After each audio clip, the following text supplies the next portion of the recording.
ఇప్పుడు ఎక్కువగా వినిపిస్తున్న మాట టాక్సిక్ రిలేషన్షిప్స్. అసలు ఏంటి టాక్సిక్ రిలేషన్షిప్స్ అంటే?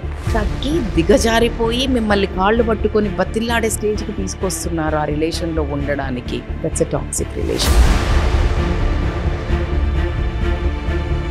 How far it is possible to quit from this relation? Physical abuse, mental abuse ఉంది. పోయిన అమ్మాయి మోసం చేసింది కాబట్టి ఇప్పుడు అమ్మాయిలు నేను నమ్మను, I will be like a play boy అంటున్నారు. First choose yourself my dear darlings. Anyone is a men or women, anyone on the earth deserves respect, deserves peace.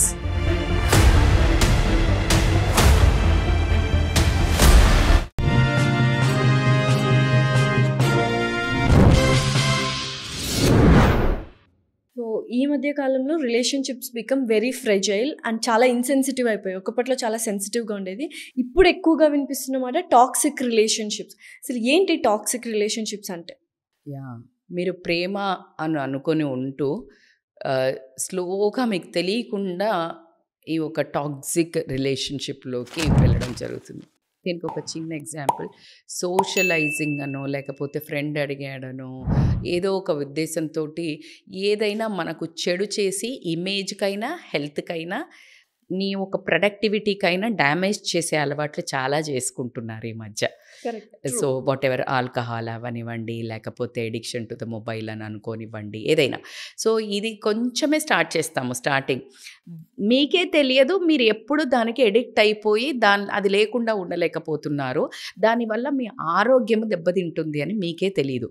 ఎగ్జాక్ట్గా ఇది కూడా ఒక కైండ్ ఆఫ్ అలాంటి ఎడిక్షన్. మీకు తెలియకుండా చాప కింద నీరులాగా మీరు ఎప్పుడు ఆ టాక్సిసిటీలోకి వెళ్ళిపోయారనేది మీకు తెలియదు.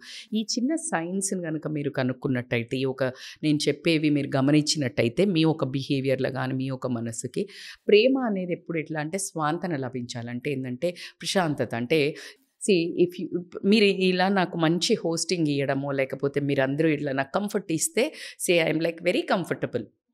నాకు చెప్పదానికంటే కూడా ఇంకా నాకు చాలా గుర్తొస్తున్నాయి. ఇప్పుడు మీరు ఎక్కడో మీ మనసు ఎక్కడో ఉంది, లేకపోతే యూఆర్ లైక్ ఇట్లా ఒక మైండ్ ఇట్లా పెట్టుకున్నారు, అది నాకు ఇంపాక్ట్ అవుతుంది, చైన్ ఉంటుంది. So like I will be suffocating. So మనస్సుకి మీ సెల్ఫ్ కాన్ఫిడెన్స్కి ఎప్పుడైతే దెబ్బ కొడుతుంది, మీ మీద సెల్ఫ్ డౌట్ క్రియేట్ అవుతుంది, మీ ఒక కాన్ఫిడెన్స్ నేను ఇదేనా, నేను ఇంకేదే అంటే నీ మీద నీకే ఒక ఇమేజ్, నీ కళ్ళల్లో నువ్వే దిగజారిపోవడము, ఇలాంటివి జరుగుతున్నాయి ఒక ఎదుటి మనిషి రిలేషన్షిప్ కోసము అన్నప్పుడు దట్ ఈస్ కాల్డ్ టాక్సిసిటీ. ఇలా ఇప్పుడున్న 60-70% రిలేషన్స్లో ఉన్న వాళ్ళే నడుస్తున్నాయి. నేను మోర్ దెన్ అని చెప్పడానికి కూడా నేను ఏమీ వెనకంజ వెయ్యను. Because I'm seeing not only lovers అమ్మ, నాట్ ఓన్లీ అమ్మాయి అబ్బాయి కాదు, వైఫ్ అండ్ హస్బెండ్ అనుకోనియండి, గర్ల్ ఫ్రెండ్స్ అనుకోనియండి, బాయ్ ఫ్రెండ్స్ అనుకోనియండి, ఎనీథింగ్. అయితే ఇక్కడ రిలేషన్షిప్ని స్టాప్ చేసి ఆ టాక్సిసిటీ నుంచి బయటకు రావాలా, లేకపోతే బెటర్ చేసుకుని రిలేషన్షిప్స్ కంటిన్యూ చేయాలా? Again it is a very much personal thing. ఎందుకు అంటే కొన్ని రిలేషన్స్ అంత ఈజీగా బయటకి రా అని మనం చెప్పలేము. కానీ ఫస్ట్ అసలు ఎలా ఉంటాయి అసలు సిమ్టమ్స్, ఎందుకంటే నువ్వు ఫస్ట్ ప్రతి చిన్నదానికి నువ్వు బేచైన్ అయ్యే మెంటాలిటీ అనుకో. ఇక్కడ చిన్న కరెక్షన్, ఒక చిన్న లైన్ ఉంటుంది లాస్యా, మెంటల్లీ వీక్, మెంటల్లీ కొంచెం సెన్సిటివ్, ఇట్లా ఉన్నవాళ్ళు ఎవరైనా ఎదుటి మనిషి కొన్ని మంచిగా చెప్పినా కూడా అది టాక్సిసిటీ అనుకోవడానికి కూడా ఇబ్బంది ఉంది. లేకపోతే వీళ్ళేమన్నా తప్పులు చేస్తున్నారు, ఎదుటి వాళ్ళు కరెక్ట్ చేస్తుంటే నువ్వు అది టాక్సిసిటీ అనుకోవచ్చు. ఇప్పుడు for example I know it is a very weird example, vague, but still అమ్మ వాళ్ళు పిల్లలను రాత్రిళ్ళు బయటకు పోవద్దు చెప్తారు, ఆడపిల్లలను అయితే చిన్న బట్టలు వేసుకొని పోవద్దు అని చెప్తారు, జుట్టు వేసుకోవద్దు అని చెప్తారు. ఇది పిల్లల లైఫ్లో పేరెంట్స్ పెద్ద టాక్సిక్. మీరు ఒప్పుకుంటారా? ఎస్, నైట్ వెళ్ళకండి, చిన్న బట్టలు వేసుకోకండి, వీళ్ళంతా toxic, guys are so toxic అనిపిస్తుంది. అవునా? సో అంటే why I'm give this example అంటే దాని మీనింగ్ కూడా తెలియాలి. ఏంటంటే రిలేషన్షిప్స్లో ఉన్నప్పుడు మీకు ఏది టాక్సిసిటీ అనిపించేది ఏంటంటే, ఎప్పుడైతే వాళ్ళతో ఉన్నప్పుడు మీకు యాంగ్జైటీ వస్తుంది, స్ట్రెస్ వస్తుంది, మీరు వదిలేస్తారా అనే ఒక ఇన్సెక్యూరిటీ వస్తుంది. ఇప్పుడు నేను తగ్గి దిగజారిపోయి మిమ్మల్ని కాళ్ళు పట్టుకొని బతిల్లాడే స్టేజ్కి తీసుకొస్తున్నారు ఆ రిలేషన్లో ఉండడానికి. That's a toxic relation. Without any second, that is a relation to quit. చాలా కష్టం కదా ఉన్నట్టుంది క్విట్ చేయడం. చాలా కష్టం. కష్టమైన వాటిలలోనే సుఖం ఉంది కదా. ఎందుకంటే అలవాటు పడిపోయింటారా మనిషి. అలవాటు. అందుకే అంటున్నాను, నీకు పాయిజన్ అలవాటు అయిపోయింది అని అనుకో, నువ్వు తాగుతున్నావు అని అంటే కష్టం కదా. ఇప్పుడు మనకి ఒక చిరంజీవి సినిమాలో ఉండింది ఏంటంటే, పాము విషము కొంచెం కొంచెం ఇస్తే సస్టైన్ అవుతాడు, విషం ఎక్కదు.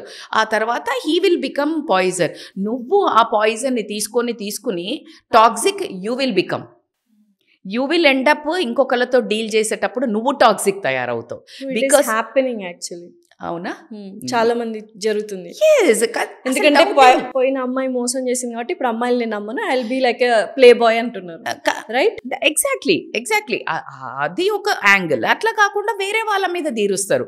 పిల్లలు అనుకోనియండి, పేరెంట్స్ అనుకోనియండి, సమాజం అనుకోనియండి, ఇంకో దోస్త్ అనుకోనియండి, ఇంకో ఆఫీస్ ఏరియా అనుకోనియండి, somewhere you will throw that. ఎందుకంటే నువ్వు అది తీసుకుంటున్నావు.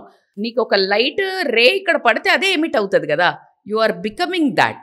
సో కాబట్టికే అది ఇంపార్టెంట్. ఎప్పుడైతే వాళ్ళు చేసే తప్పులను నీ మీద బ్లేమ్ చేస్తున్నారో, ఏం తప్పైనా మన జీవితంలో నువ్వు చేయబట్టే అయింది అనేవాళ్ళు చాలామంది ఉంటారు. వైఫ్ అండ్ హస్బెండ్లో తీసుకుంటే నేను చాలామంది వస్తారు కదా, ఈమె అసలు సహకరించదు మేడం, లేకపోతే పొడి చేసి నేను అంబానీ అయిపోతా అన్నట్టు. బ్లేమ్ గేమ్ ఎక్కువ. బ్లేమ్ గేమ్ లేదు అని అంటే, మేడం మా ఇంట్లో ఇప్పుడు ఈయన చేయబట్టే, నువ్వు చేయబట్టే పిల్లలు ఇట్లా తయారయ్యారు, యూ గెటింగ్ పాయింట్. నాకు చేత కాలేదు అంటే నువ్వు డామినేటింగ్ ఉన్నావు, అందుకనే నా లైఫ్ ఇట్లా అయిపోయింది, నేను వెనక్కి తొక్కబడ్డా.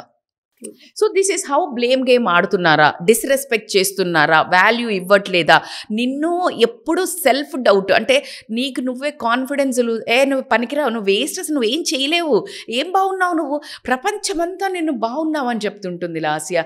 మిమ్మల్ని వచ్చి మీ వెనకాల దగ్గరున్న ఒక పర్సన్ వచ్చేసి ఏంటి అట్లున్నావు, ఏం బట్టలు అవి, ఏందా జుట్టు అన్నాడు అనుకో, నేనేమో లాస్య ఎంత బాగుంటుంది కదా అని నేను అంటాను. So you will be so confused about your self-image. What exactly I am? బయట వాళ్ళని నమ్మాలా, మనం స్పెషల్ పర్సన్ అనుకునే వాళ్ళ మాట నమ్మాలా? అసలు నీ సెల్ఫ్ ఇమేజ్, నీకు సెల్ఫ్ కాన్ఫిడెన్స్ మీదనే కొడుతున్నారు కదా. So this is how the toxic relationship with me. దీని నుంచి నువ్వు జనరల్గా ఎట్లా బయటపడాలి అని అనుకుంటే కనుక, first of all you need to observe. ఇప్పుడు ఇవన్నిటిని నీకు ఆ మనిషితో ఉన్నప్పుడు రిలాక్సింగ్ ఉంటున్నావా, స్ట్రెస్ఫుల్ ఫీల్ అవుతున్నావా, లేకపోతే ఒక సఫకేషన్ వస్తుందా, అతన్ని కలుస్తున్నా అంటే నీకు ఒక రకమైన భయం వస్తుందా, ఇలాంటివన్నీ నువ్వు ఆలోచిస్తున్నావు అంటే కనుక, సో ఇది నీకు దీనిలోంచి ఎట్లా బయటకు రావాలి అంటే కనుక సెల్ఫ్ అవేర్నెస్. ఫస్ట్ నువ్వు ఈ రిలేషన్షిప్లో ఉన్నావు అనేది గమనించడం అనేది చాలా చాలా ఇంపార్టెంట్. ఈ రిలేషన్స్ని ఒక 10 సార్లు ఆలోచించండి, ఏదో ఒక రోజు అయింది కాదు. If it is becoming a pattern, the most important ఇంకొకటి, ద మోస్ట్ అని మెన్షన్ చేస్తున్నాను, వీళ్ళు రెగ్యులర్గా ఇట్లా ఉండరు. One day they will love bomb. ఇంకా అసలు ఎంత బాగా చూస్తారంటే నువ్వే నా జీవితం, నువ్వే అని చేస్తారు. ద వెరీ నెక్స్ట్ డే నువ్వెవరో అన్నట్టు చూస్తారు, అంటే అసలు ఎంత ఎనాయ్ చేస్తారు, ఇగ్నోర్ చేస్తారు. Narcissistic behaviour is almost A toxic relationship కదా. ఆ బిహేవియర్తో ఉన్న వాళ్ళల్లో నువ్వు ఉండటం వల్ల వచ్చేదే టాక్సిక్ రిలేషన్షిప్. సో ఇట్లా నువ్వు అవేర్నెస్తో ఉండాలి, వీళ్ళు ఎలాంటి వాళ్ళు అని చెప్పేసి. నువ్వు ఆ రిలేషన్లో ఉన్నా అని ఎప్పుడైతే అవేర్ అవుతావో, ఆ తర్వాత you have to decide controllables, non controllables. Okay, ఈ రిలేషన్షిప్లో నేను ఉన్నాను, first of all how far it is possible to quit from this relation. Physical abuse, mental abuse undi, it's you have to quit. Aa quit chese mundu you need to confront that partner. Even verbal abuse also. Verbal abuse కూడా. Verbal abuse how okay. See one రిలేషన్షిప్లో ఎవరినో road మీద పోయేవాడిని నువ్వు ట్రాఫిక్లో తిడితేనే వాడు వెనక్కి వచ్చేసి 4 బీకిపోతాడు. తప్పున్నా కూడా అరే మంచిగా మాట్లాడు, కావాలని ఎవరు చెయ్యరు కదా. What is that language?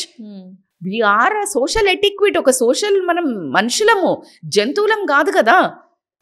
We are not that. We are not ఇట్లా పిచ్చిగా బిహేవ్ చేసే విచక్షణ లేకుండా ప్రవర్తించలేం కదా. అందులో నువ్వు నువ్వు నాకు అనుకున్న రిలేషన్లో నువ్వు అలాంటి లాంగ్వేజ్, అబ్యూజివ్ లాంగ్వేజ్ మాట్లాడుతున్నావు, ఫిజికల్లీ నువ్వు మెంటల్లీ అబ్యూస్ చేస్తున్నావు అని అంటే, first choose yourself my dear darlings. Anyone is a men or women, anyone on the earth deserves respect, deserve peace. ఎవ్వరు లేకుండా అయినా బతకగలుగుతాం. సెల్ఫ్ రెస్పెక్ట్, పీస్ లేకుండా బ్రతకడం అనేదానంత దౌర్భాగ్యము ఏ మనిషికి రావద్దని నేను కోరుకుంటాను. ఇప్పుడు సెల్ఫ్ రెస్పెక్ట్ లవ్వే లేదు యాక్చువల్గా. ఇంకా for what that relation? So that is how you need to first అర్థం చేసుకున్న తర్వాత కమ్యూనికేట్ చేయండి. సి దిస్ ఈజ్ హౌ మన రిలేషన్లో పోతా ఉంది. నువ్వు ప్రేమ చూపిస్తున్నా, ప్రేమ ఉంది అని అంటున్నావు, బట్ నీ యాక్ట్ దానికి చాలా కాంట్రవర్సీ ఉంది. I'm not ready to take it. పిల్లల కోసం కలిసి ఉండాల్సి వచ్చింది, ఇక్కడ నేను చిన్న యాడ్ ఆన్ చేయాల్సి వస్తుంది వైఫ్ అండ్ హస్బెండ్లో ఉంటే ఎలా అన్నట్టు అయితే కనుక then you need to act. See this is ఒక ఎంతవరకు మీరు నిజంగా ఫినాన్షియల్ ఇండిపెండెన్స్ లేరు, సమాజం అని ఇదని చాలా అందరికీ ధైర్యం ఉండదు లాస్య. డివోర్స్ తీసుకునేంత దమ్ము ధైర్యం అందరికీ ఉండదు, because we are that background. So కాబట్టి అలా ఉన్నవాళ్ళు ఓకే బౌండరీస్, చల్లో రిలేషన్లో ఉంటా, జస్ట్ నువ్వు మారితే ఐల్ గివ్ ఏ ఛాన్స్. నువ్వు మారలేదు అని అంటే నీ దారి నాదే, జస్ట్ రూఫ్స్ ఆర్ హియర్. లేదు ఇద్దరం కలిసి కౌన్సిలింగ్కి వెళ్దాం, నీకు బిహేవియరల్ ప్యాటర్న్ నీకే తెలుస్తలేదు, అందుకనే కన్ఫరెన్స్ చేయమన్నాను, కమ్యూనికేట్ చేయమన్నాను, నీకే తెలియదు, వాళ్ళు ఎక్కడో ఫ్రస్ట్రేషన్ తీసుకొచ్చి నేను మామూలుగానే ఉన్నా కదా అంటారు. స్లీప్ డివోర్స్ ఇందాక మనం ఎపిసోడ్స్లో మొన్న చెప్పినట్టు స్లీప్ డివోర్స్. లేదు అంటే వాళ్ళకే తెలియదు కాబట్టి వాళ్ళ మిర్రర్ చూపించిన వాళ్ళు నేనేం చేయట్లేదు అనుకుంటారు. ఓరే నాకు తెలియకుండా చేస్తున్నాను రా, but I love you so much, I want to stay in this relation, నేను నువ్వు లేకుండా బతకలేను, I will give you 2 months 3 months 6 months ఎన్ని, let's go to the counselling, let's do the work together, I will help you, I will help you because you don't want to leave that relation, you love him or you love her. కానీ నీకు చూపించినప్పుడు అతను realise అయ్యి నాకు తెలియకుండా జరుగుతుంది, let's work together, you help, because ఒకటేసారి క్షణంలో మనం వదిలేయలేం కదా ప్రతి మనిషిని. సో కాబట్టి ఇట్లా కనుక వర్క్ చేసి వాళ్ళకి కన్ఫరెంట్ చేసి టైం ఇచ్చి బౌండరీస్ గీసుకుని అలా కొన్ని చేసిన తర్వాత if it is also not at all setting అన్నప్పుడు ఖచ్చితంగా you deserve your self the best life. So మిమ్మల్ని మీరు చూస్ చేసుకోవడము, ప్రశాంతమైన జీవితము. ఎందుకంటే ప్రపంచంలో ఆపోజిట్ జెండరు ఒక రిలేషన్ ఎంత ఇంపార్టెంటో అంతకంటే మదర్ తెరీసాది అద్భుతమైన ఎగ్జాంపుల్. మనం ఎంతోమందికి హెల్ప్ చేస్తూ కూడా చాలా పీస్, చాలా లవ్, చాలా ఏదైతే ఇక్కడ వస్తుందో ఆక్సిటోసిన్ హార్మోన్, ఏదైతే ఎండార్ఫిన్స్, చాలా దాంట్లో చాలా రిలేషన్స్లో వస్తాయి లాస్య. సో కాబట్టికే మంచి హ్యాపీనెస్గా బతకడానికి ప్రతి ఒక్క మనిషి పుట్టిందే దానికోసం. కానీ ఇలాంటి ఒక దాంట్లో బంధాలలో టాక్సిక్ మనుషులలో టాక్సిక్ రిలేషన్షిప్స్లో పడి వాళ్ళ జీవితాన్ని, వాళ్ళ మానసిక ధైర్యాన్ని, సెల్ఫ్ కాన్ఫిడెన్స్ని, సెల్ఫ్ ఇమేజ్ని, సెల్ఫ్ డౌట్ తోటి వాళ్ళు చంపుకోవద్దని మాత్రం రిక్వెస్ట్ చేస్తాను. డెఫినెట్లీ. సో ఏ అబ్యూజివ్ రిలేషన్షిప్స్ ఉన్నా అది టాక్సికే. So please come out of it and have a good life. And మీరెవరైనా ఇలాంటి రిలేషన్షిప్స్లో గనక రియల్గా బాధపడుతుంటే గనక ఇమ్మీడియట్గా ఎలాంటి వాళ్ళు ఇప్పుడు నేను చెప్పినే కాకుండా మేడం ఇలాంటివి కూడా చేస్తారు అంటే గనక please let us know, we will do videos on that also with solutions. Definitely. Thank you so much, ma'am. Thank you, Lasya.